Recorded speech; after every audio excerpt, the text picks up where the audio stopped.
Well, Patrick, I grew up in this neighborhood and it was always safe and quiet. Some neighbors say it still is, but another tells me things have changed. Over the last few years, his house, his garage, and his truck have been broken into, and he hopes the rash of car break-ins hitting him and his neighbors will call for increased patrols.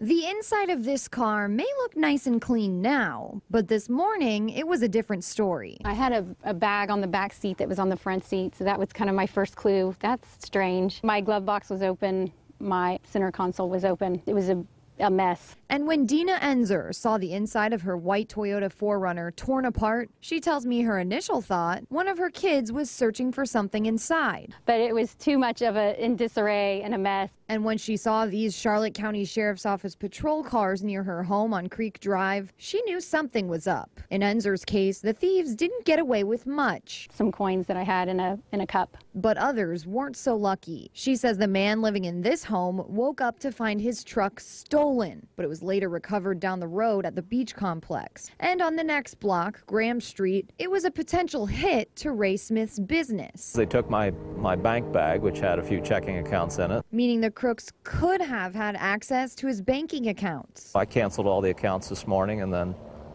had to open new ones. Not to mention the mess left in his truck and the hundreds of dollars in stolen cash and change. And Smith tells me this isn't the first time. My house was burglarized about 1.5 years ago. They broke into my garage, and now they've broke into my truck last night. Now he's ready for an up in patrols. We need to have some patrols in the neighborhood at night, when all this is happening. But Enzer says she's always felt safe and reminds you to always double check. You just can't be too cautious with making sure you have everything locked up and secured the best you can.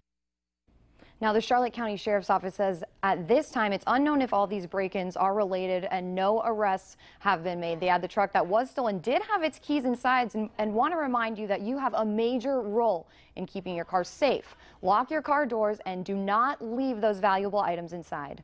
Live in the studio, Lisa Greenberg, Fox 4 in your corner.